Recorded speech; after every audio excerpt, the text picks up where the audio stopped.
Hey there, and welcome back. When it comes to being mentally and physically fit, Brazilian Jiu Jitsu is the perfect sport that pushes me to my limits. You see, as I get deep into the sport, I wanted to find a gi that best represented my fierce but evolving mindset, and I came across this Canadian brand called Yuno Jiu Jitsu. The Sinistro gi was very eye-catching and I just knew I had to have it. In this review, I'll be looking at the design, the textile performance, as well as some of the manufacturing flaws, so make sure you stay to the very end to hear what those are. It could save you from making a costly mistake. That being said, let's begin. Just by touching the carrying bag, I knew I was in for a nice surprise and experience. If the bag feels this good, I can only imagine how good the actual gi once I put it on. Let me be clear from the jump, these designs are embroidered on and not stamped, and the colors are very vibrant as you see them here. Like I mentioned earlier, the entire designs and colors are eye-catching. Every embroidery design is unique on the jacket and makes you stop and admire the level of thought that went into designing it. Inside the gi is the brand's motto, the pursuit of perfection, stamped on red. The texture of the jacket is really soft to the touch and has a weight of 350 GSM. Now that I mentioned that, the gi may not be allowed at IBJJF competitions based on two reasons. One, the designs, and secondly, IBJJF has declared that the fabric GSM must be between 380 and 650. I'll leave the new IBJJF rules in the description below. Pants has this multicolored embroidered wolf's head which I really like. A low-key feature that made me want to get this brand is how stretchy but grippy the waistband is. When I do no gi, I don't like my rash guard to pull out my pants, thus expose my back to the sweat-covered mats. This grippy green elastic band locked my rash guard from pulling out as I move around, and you'll see that in the live rolls section later. The drawstrings with metal tips are zebra pattern designs that are soft to the touch, but the moment I tie them up, I knew they wouldn't accidentally come undone. The length of the drawstrings are long enough that you can do double knots in them for extra security. On the bottom of the pants is the name of the product, printed on cloth, and stitched on. Personally, I don't like this design decision at all. It reminds me of the early 2000s when teen girls would wear track pants with the text juicy on it. A better idea would have been to have the text run north-south along the pants leg. If you made it this far, make sure to like, subscribe, and share. It'll help the channel grow and allow me to produce more content that you'll enjoy. Traditional kimono carrying bags are quite thin, forgettable in design, and cheaply made, but Yuno designers went in the opposite direction. The bag is made from a combination of rather thick material and beautiful, vibrant, and eye-catching designs. Up close, the material feels and looks like it's made from a breathable mesh-like textile. There's the prominent wolf's head, roses, and other symbols on one side of the bag, and then the Sinistro label stitched on the other. The drawstrings of this bag has been given equal amount of attention. It's a thick, tightly woven design that feels great to the touch. Now, let's look at the several flaws I found in this gi.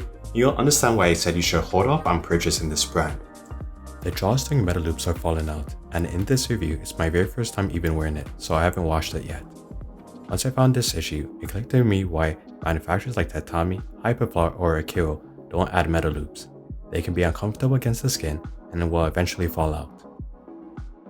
The biggest issue for me was the amount of amateurish threading, and man, to my surprise there's a lot of that when you flip this kimono inside out. Yuno did not do any form of quality control or assurance when it came to the embroidery, and I found myself in disbelief then anger. Pause the video and look at these threads intermingling like spaghetti, and tell me if you think this is professionally done in the comments below. Again, more loose threads in the sleeves. It's hard to describe how much disbelief I have in inspecting this gi and the brand at this moment. The fact that I'm using scissors to clean up this mess should give the viewers second thoughts about this brand. The most shocking thing about this kimono is the fact that there's a wolf's head embroidered with this white fabric attached to it. In all seriousness, this is so unprofessionally done that I'm at a loss for words. Let's look at the Akira embroidery for example. I've had this gi for over a year now and there has never ever been a loose threading issue. Why? Because the brand has perfected the embroidery method. Let's look at my tatami white gi. They also follow the same embroidery manufacturing pattern like Akiro. Again, there has never ever been loose threading on this gi, and I've been wearing it for over a year now. Now compare the tatami embroidery to the Yuno gi and you can see why my perception of the brand is falling. I hated seeing so much loose white material that I just had to trim it because it looked too sloppy in my eyes. Of course, I wear underwear under my gis, but I just don't want to feel the roughness of this pattern irritating my skin as I move around. The price I paid is close to $300 Canadian, but these design flaws is something that I'd expect a fly-by-night scammy brand to have. This section of the review is why I said to hold off on buying this gi. These manufacturing flaws are unacceptable. Criticisms aside, I put on the gi to see how it feels. Honestly, despite what I said about the manufacturing, the gi feels amazing as I thought it would. It's not crazy heavy, it's soft on the skin and eye-catchingly attractive.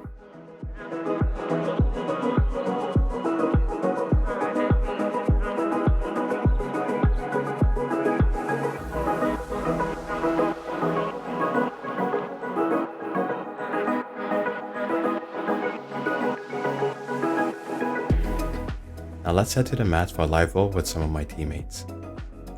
The first person I'm rolling with is my close friend Stella, a white belt to warm up with before rolling with the higher belts. The bright contrast between the gis will make it easier to see our positions. The Sinestro gi kept me warm, but the material is breathable, so I wasn't cooking in it. Even as Stella gets her grips, the material is stretchy and I already knew from the jump that it wouldn't rip.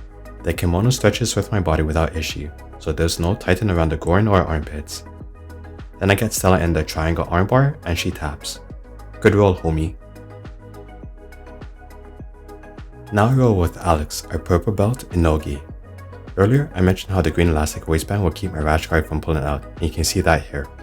As I move around his body to headlock Alex, the kimono pants do a great job flexing with me. The lightweightedness makes it feel like I'm wearing nothing at all and glides along with my skin with ease. In side control or any other position, the pants doesn't cause any form of restriction around the joints. It was a tough roll where he caught me in a head-on arm lock, but I learned a new technique from Alex. Thank you, Alex. The last person I roll with is Professor Pavel. So far I'm drenched in sweat with rolling with 7 people, but the kimonos allow my body to cool off without issue. At a height of 6'4", 6'5", his long limbs make him a menace to deal with. Rolling with Professor Pavel is always tough, and I can't be distracted by the gi in any way. But so far the quality of the kimono hasn't chafed in any sensitive areas or irritated my skin. I need to wash my gi of the sweat from multiple people, plus there's an accident with a teammate where blood was spilled and my belt picked it up. The soaps I use to make it clean and small amazing are Downy Scent Booster Pellets measured out, a small scoop of OxyClean which will remove the blood from my kit, and liquid detergent. I'm not using fabric softener because I noticed that the dark fabrics and color tend to fade when I use it. The powder and pellets go directly in the barrel of the machine, not in the liquid soap dispenser, and it's ready to wash.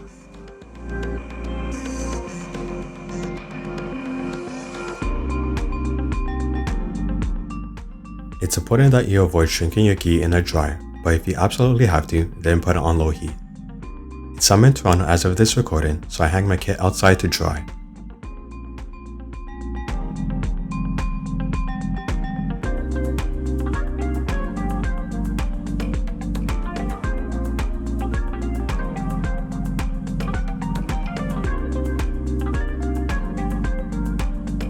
The Yuno Jiu Jitsu is a beautifully designed gi that will definitely capture the attention of people around you. My teammates were impressed by the fabrics and design and want to know more about the brand. As I shown in the demo, the breathability and stretchiness of the fabrics during rolls were great and caused no issue whatsoever. What I do stand firm though on is the terrible thread and manufacturing pattern when you flip the gi inside out. For the high price I paid for this gi, the amount of loose threading, excessive white material and unstable drawstring metal loops is completely unacceptable. I've shown that other brands avoid this issue, so why couldn't Yuno do the same? It's very telling when it comes to the quality control practices. My recommendation, don't buy this model until they perfect the embroidery manufacturing practice and quality control. On this channel, I review products as they currently are, not what they could be in the future. In my opinion, you might as well order a tatami or hyperfly gi from the USA, but obviously there's a foreign exchange fee involved. I wish I could return the gi for a refund, but that deadline has passed. Nevertheless, I'll keep using it. So what do you think of this gi? Would you still buy it should Yuno fix the mentioned issues? Leave your thoughts in the comments below. Since you made it this far, like, subscribe and share, and I will see you in the next episode.